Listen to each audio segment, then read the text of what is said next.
আগে একজন আজরাইল নামক ফেরেশতা আসিবার পূর্বে তোমার কিনারায় আরো 4 জনের হাজিরা ঘটবে। কয়জন? 4 জনের হাজিরা। 1 নাম্বার ফেরেশতা আসবে, আয়েশা বলবে বন্ধু, ও বন্ধু, তোমার জন্য আমি মাশরিক থেকে মাগরিব, সীমার থেকে জুলুম, তুমি যখন সৌদি আরবে, তুমি যখন ইতালির জমিনে, তুমি যখন আরব আমিরাতের জমিনে, তুমি যখন ওমান দুবাইয়ের জমিনে, তুমি যখন ইরাকের জমিনে, তুমি যখন বাগদাদের জমিনে, তুমি যখন কক্সবাজার, তুমি একই ব্যক্তি যখন ঢাকার জমিনে, তুমি একই ব্যক্তি যখন লক্ষার ময়দানে, আবার পরোক্ষণে তুমি ব্যক্তি যখন কসবার জমিনে, তুমি যেই জায়গায় হাঁটা চলা করতা, ওই জায়গায় চলবার জন্য তোমার শরীরের শক্তির প্রয়োজন ছিল। ওই শক্তির প্রয়োজনের জন্য তুমি এই জমিন থেকে দানা জাতীয় খাবার গ্রহণ করতা। আমি তোমার জন্য আজকের দিনের বেলায় বুঝতে পারলাম, আমি পৃথিবীর শুরু থেকে শেষ লগ্ন পর্যন্ত সহি করলাম, কিন্তু বন্ধু রে, ও বন্ধু, আজকের বেলায় তোমার জন্য একটা দানার ব্যবস্থা করতে পারি নাই। আমি ফেরেশতার বুঝতে আর বাকি নাই, কেন জানি আমার মনে হচ্ছে তোমার মরণের ঘনে আগে আসছে। পড়েন আল্লাহু আকবার।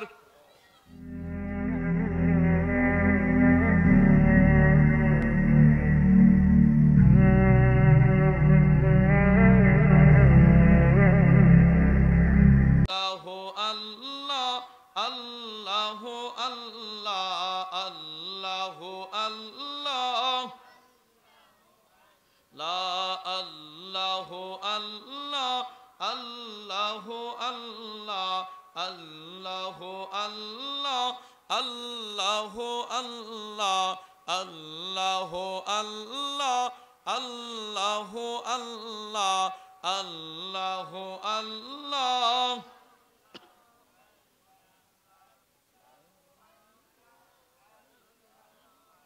তুমি কাওরে বানাইলা সম্পদওয়ালা, কাওরে বানাইলা সন্তানওয়ালা, ঠিক না? আল্লাহ অনেকের সম্পদ দিছে বাবারে, আবার অনেকের সম্পদ দিছে না, কিন্তু আল্লাহ 7টা 8টা সন্তানের মালিক বানাইছে, ঠিক না বেটি? তো সবই কার ইচ্ছা? কার ইচ্ছা? না হুজুরের ইচ্ছা, না আমার বাবার ইচ্ছা, না মার ইচ্ছা? ইচ্ছা শক্তি কার? আল্লাহর। অতএব আল্লাহ পাক এই সমাজের দিকে খেয়াল করে দেখবেন যে আপনার ঘরে আল্লাহ পাক 3টা মেয়ে 2টা ছেলে দিছে, অথবা 4টা মেয়ে 3টা ছেলে দিছে, অথবা আল্লাহ পাক মেয়ে দেয় না, একবারে ছেলে দিয়া ঘর ভরপুর করে রাখছে। আবার আল্লাহ পাক আপনার ঘরে একাধারে 4টা 5টা মেয়ের মালিক বানাইছে, কিন্তু ছেলে দেয় নাই। সব কার ইচ্ছা?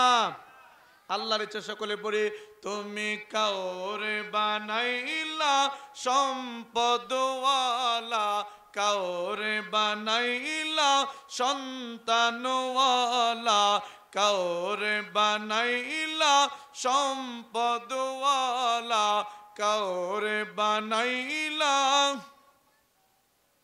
লা, সবই তোমার লীলা খেলা, আমরা বান্দা বুঝলাম না। আল্লাহু আল্লাহ, এই তো আল্লাহু আল্লাহ, আল্লাহু আল্লাহ, আল্লাহু আল্লাহ,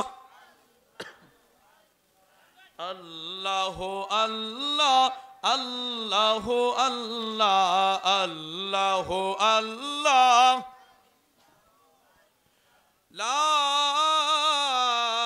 ইলাহা ইল্লাল্লাহু মুহাম্মাদুর রাসূলুল্লাহ সাল্লাল্লাহু তাআলা আলাইহি ওয়াসাল্লাম। আমি আমার ছোট্ট সোনামণিদেরকে বলবো, আব্বুরা তোমরা মুরব্বিরা নিচে বসে আছে, তোমরা ওই জায়গায় বসে না থেকে নিচে বসো, পরিবেশটা একটু সুন্দর দেখাবে, আদব দেখাবে। আদবে আউলিয়া, বেআদবে শয়তান। এই পৃথিবীতে যারা বড় হয়েছে একমাত্র আদবের কারণে। কিসের কারণে? আদবের কারণে। তো আজকের মাহফিল হচ্ছে আদব শিখার উদ্দেশ্যে মাহফিল। আল্লাহ পাক যেন আমাকে সহকারে আমার মুরব্বী বাবাদেরকে, দাদার বয়সী মুরব্বীদেরকে, আমার বয়সী নওজওয়ানদেরকে যেন আল্লাহ কবুল করেন। চিল্লায় পড়ি আমিন। আপনারা কি ঘুমায় গেছেন? মানুষের মাইকের আওয়াজ যেখান পর্যন্ত যাচ্ছে, মানুষ কিন্তু জানে লক্ষার মাটি নবী এবং আল্লাহর ওলিদের প্রেমের ভক্তদের ঘাঁটি পড়ি আলহামদুলিল্লাহ।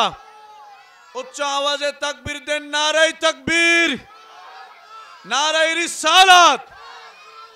আপনারা একটু রেসপন্স করলে আমি কয়েকটা কথা বলতে খুব স্বাচ্ছন্দ্য বোধ করবো, আপনারা তৃপ্তি পাবেন। সকলে একটু হাত নাড়ায় তাকবীর দেন, নারায়ে তাকবীর, নারায়ে রিসালাত, নারায়ে রিসালাত।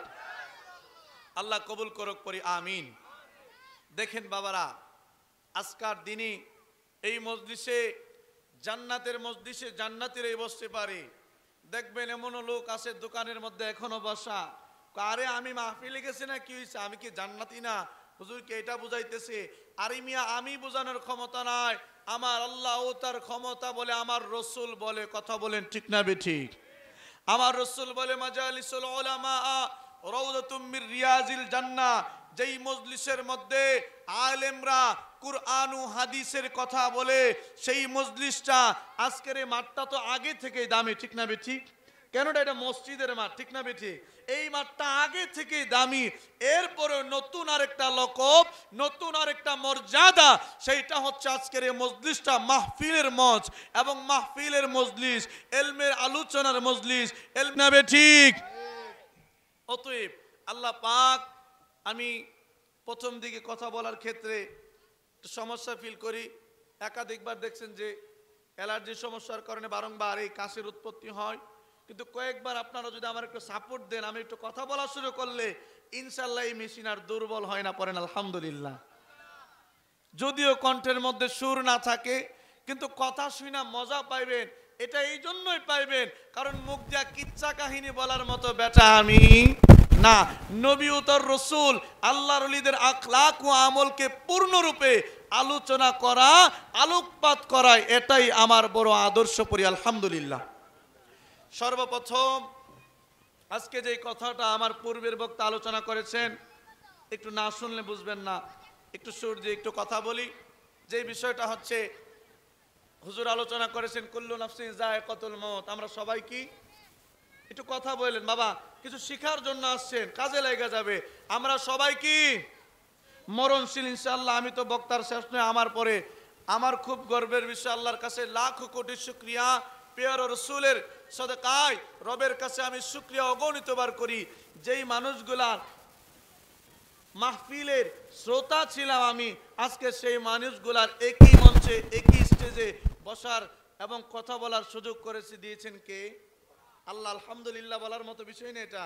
কারণ এই মুফতি হারুনুর রশিদ হুজুরের আলোচনা, আমি সেই দামসার যখন লেখাপড়া করতাম খারের এলাকায়, উনি প্রায়শই ওনার একান্ত অনেক প্রিয় ভাজনদের বাড়িতে নিয়মিত মাহফিল করতেন। আমি অনেক জায়গায় নিজে ওনার আলোচনা শুনতাম, খুব ভালো লাগতো। তো আজকে ওনারও আগে কথা বলার সুযোগ করে দিয়েছেন কে? তো এতে করে আমার শুকরিয়ার বিষয় না, ততই আমি আল্লাহর কাছে শুকরিয়া আদায় করছি। সেই দিকে খেয়াল রেখে, রবের প্রতি কৃতজ্ঞতা রেখে, শ্রদ্ধা ভক্তি তাকওয়া রেখে, আল্লাহ পাকের সেই মহিমান্বিত কোরআন ও হাদিস থেকে কিছু কথা বলবো। হুজুর বলেছেন মানুষ আমরা সবাই মরণশীল। আমরা সবাই তো মরবো। আমরা কেউ মরবো না এমন কেউ কে আছে? হাত তুলে দেখায়। এমন কেউ আছে না মরবেন না? সবাই তো মরবো নাকি? সবাই আমরা মরবো। এমন হতে পারে আমি জোয়ান বলে 40 বছর পরে মরবো, কারণ 40 সেকেন্ডের আমার ভরসা নাই। যেই বেডার 40 সেকেন্ডের ভরসা নাই, সেই বেডও আজকে বাড়ির মধ্যে গরবে আরে মাইগই তো হোনা যা, মাহফিলও যেমন লাগবে, ঠিক না বেঠিক? বান্দা মুখ দিয়া কয়েকটা, অন্তর দিয়া করে আরেকটা, ঠিক না বেঠিক? এটা কার আলামত? মুনাফিকের আলামত। কার আলামত? মুনাফিকের আলামত। আল্লাহ বলতেছে বান্দা, আমার নবী বলছে যেই জায়গায় আলোচনা হয় সেই জায়গাটা জান্নাতের বাগান। তুমি বাড়িতে বৈশা বলতেছো মাইকে তো শুনছি মাহফিলে যাওয়া লাগবে না, তুমি তো সেই সওয়াবের ভাগীদার হয়ে না। অতএব আল্লাহর নবী সাল্লাল্লাহু আলাইহি ওয়াসাল্লাম, যেহেতু বাবা সময় অল্প, অল্পক্ষণ কথা বলবো। মানুষ আমরা সবাই মরণশীল। মৃত্যুর আগে আমরা জানি আমাদের মৃত্যুর আগে একটা ফেরেশতার সাথে সাক্ষাৎ হবে, যার নাম হচ্ছে আজরাইল। তার নাম কি?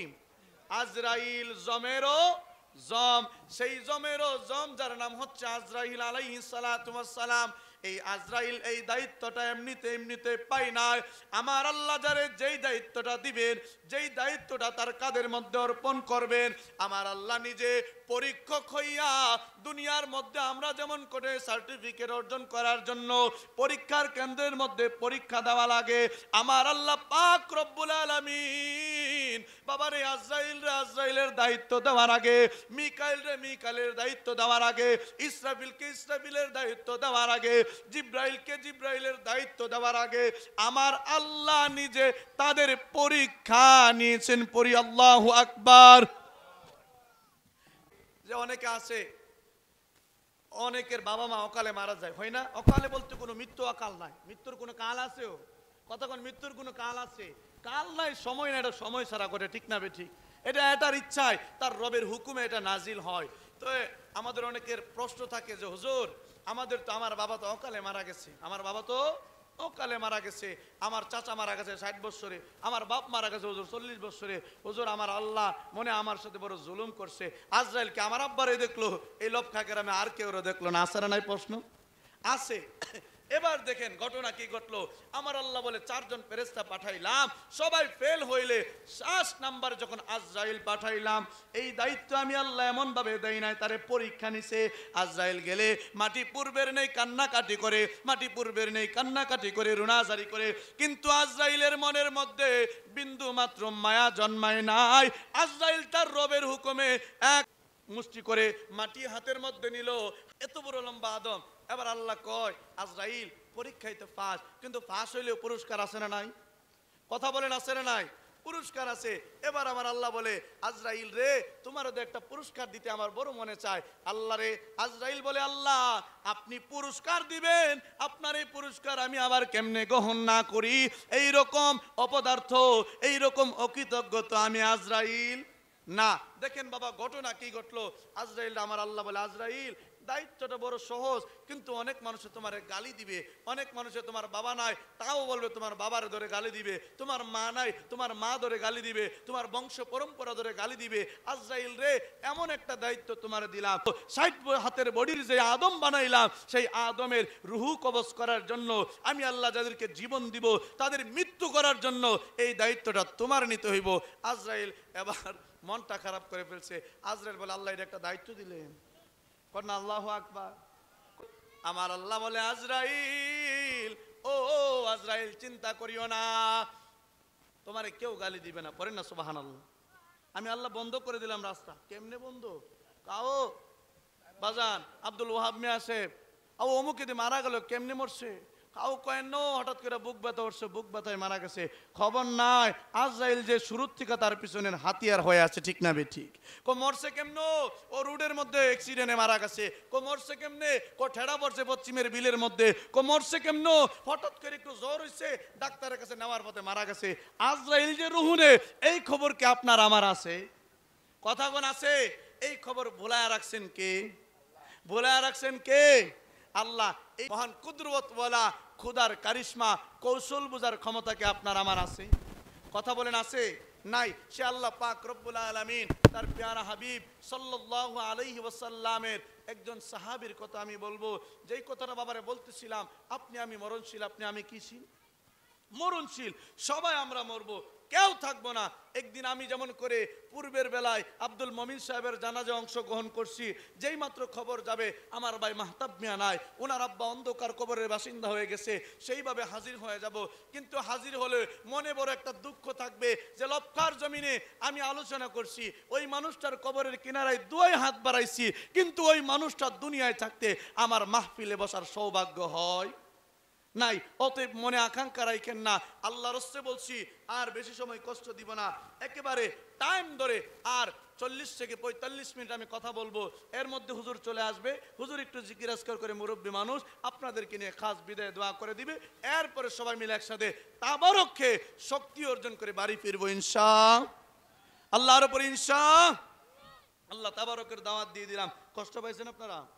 দেখেন মানুষ আমরা মরণশীল, কিন্তু মরার আগে কিছু কথা আছে। কি কথা আছে? দেখেন মরার আগে 4 জন ফেরেশতা আসে। আপনি আমি জানতাম মরার আগে মনে হয় ডাইরেক্ট আজরাইল আসবার একটা থাবা দিবা নিয়ে যাইব না বেটা। মরার আগে 4 জন ফেরেশতা আসে।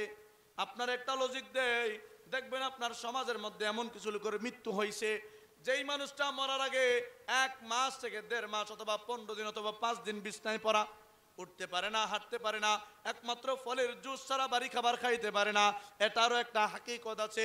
আমার আল্লাহর নবী সাল্লাল্লাহু আলাইহি ওয়াসাল্লাম বলেন, উম্মতেরা রে, কান কারা করিয়া শুনিয়া লও, ও আমার উম্মতেরা, মৃত্যুর আগে একজন নাজরাইল নামক ফেরেশতা আসিবার পূর্বে তোমার কিনারায় আরো 4 জনের হাজিরা ঘটবে। কয়জন? 4 জনের হাজিরা। 1 নাম্বার ফেরেশতা আসবে, আইসা বলবে, বন্ধু, ও বন্ধু, তোমার জন্য আমি মাসিক থেকে মাগরিব, সীমার থেকে জুলুম, তুমি যখন সৌদি আরবে, তুমি যখন ইটালির জমিনে, তুমি যখন আরব আমিরাতের জমিনে, তুমি যখন ওমান দুবাইয়ের জমিনে, তুমি যখন ইরাকের জমিনে, তুমি যখন বাগদাদের জমিনে, তুমি যখন কক্সবাজার, তুমি একই ব্যক্তি যখন ঢাকার জমিনে, তুমি একই ব্যক্তি যখন লবখার ময়দানে, আবার পরক্ষণে তুমি ব্যক্তি যখন কসবার জমিনে, তুমি যেই জায়গায় হাঁটা চলা করতা, ওই জায়গায় চলবার জন্য তোমার শরীরের শক্তির প্রয়োজন ছিল, ওই শক্তির প্রয়োজনের জন্য তুমি এই জমিন থেকে দানা জাতীয় খাবার গ্রহণ করতা। আমি তোমার জন্য আজকের দিনের বেলায় বুঝতে পারলাম, আমি পৃথিবীর শুরু থেকে শেষ লগ্ন পর্যন্ত সহি করলাম, কিন্তু বন্ধু রে, ও বন্ধু, আজকের বেলায় তোমার জন্য একটা দানার ব্যবস্থা করতে পারি নাই। আমি ফেরেশতার বুঝতে আর বাকি নাই, কেন জানি আমার মনে হচ্ছে তোমার মরণের ঘনে আগে আসছে। পড়েন আল্লাহু আকবার। আমি মনে করি যে আমি ক্ষেত লাগাইলাম, সার দিলাম, আমি সাবু সার দিলাম, পটাশ দিলাম, লাল সার দিলাম, মাইটা সার দিলাম, আরে সারের কারণে না, ধানের মধ্যে, ধানের চিটার মধ্যে দানা হইছে, নারী মিয়ানা। আপনার ক্ষেতের মধ্যে ফসলটার উর্বর করার জন্য আপনার ফসল আপনি রাতের বেলা পালে আসছেন, আল্লাহ চাইলে পারতো আল্লাহর জঙ্গলি জানোয়ার আপনার ক্ষেতরে ধ্বংস করে দিতে পারতো, পারতো কি পারতো না? কিন্তু আমার আল্লাহ পাক রব্বুল আলামিন বলে, বান্দা, তোরে আমি এত ভালোবাসি, তোরে আমি এত মহব্বত করি, তোর যখন দুনিয়ায় পাঠাইবো, তোর সঙ্গে তোর জমিন পাহারা দেওয়ার জন্য, তোর ব্যবসায়িক প্রতিষ্ঠান পাহারা দেওয়ার জন্য, যেখান থেকে তোর রিজিক অন্বেষণ হয়, সেই জায়গাগুলি দেখার জন্য আমি আল্লাহ গোপনে তোর জন্য একজন ফেরেশতারে খাদেম বানায় দিলাম। পড়ি সুবহানাল্লাহ। কিন্তু নয়তো ঘটনা কি করতো, আপনি ক্ষেত লাগায় দিয়ে রাত্রে তো পাহারা দেওয়া সম্ভব না, আপনার ক্ষেত শিয়ালে জঙ্গলি জানোয়ার মিললে এমন ভাবে থেতলায় দিত, আপনার কোনো ভরসা থাকার কোনো সুযোগ নাই। কিন্তু আমার আল্লাহর কাছে আপনার মৃত্যুর আগে প্রথম নাম্বার ফেরেশতা বিদায় হয়ে গেলে দ্বিতীয় নাম্বার একজন ফেরেশতা আসবে। ওই ফেরেশতা বলবে, আপনার জন্য দুনিয়ায় আমি পানি সংগ্রহ করতাম। কি সংগ্রহ করতাম? পানি সংগ্রহ করতাম। দেখেন আমরা বড় কপাল পুরা, দুনিয়ায় থাকতে আব্বা আম্মারে বাদ দেয় না, এমন ক্ষতবাগা দুর্বাগা সন্তান আছে না নাই? আছে। দুনিয়ায় থাকতে বলে, আরে বাবা মা যদি বেইনসাফি করে, এটার বিচার করবেন কে? এটার বিচার করবেন কে? আল্লাহ পাক রব্বুল আলামিন বলেন, কুল্লু নাসুন সালাসা, আমি সকল মানুষের উপরে 3টা হকের দাবি রাখলাম। 1 নাম্বার হক হাক্কুল্লাহ, আমি আল্লাহর গোলামি। 2 নাম্বার হাক্কুল ওয়ালিদাইন, মাতা পিতার গোলামি।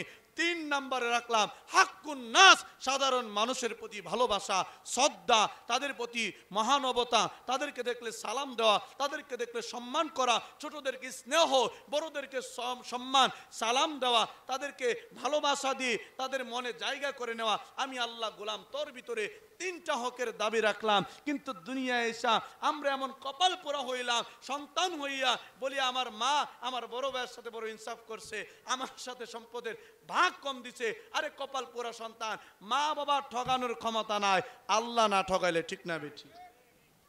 বাবা মা কি ঠগানোর ক্ষমতা আছে? নাই। দেখবেন সমাজের মধ্যে যেই ছেলেটারে তার ফ্যামিলি বেশি অবজ্ঞা করতো, অবহেলা করতো, একদিন সময়ের ব্যবধানে সেই ছেলেটাই সমাজের সূর্যমুখ হয়ে যায়। কথা বলেন ঠিক না বেঠিক?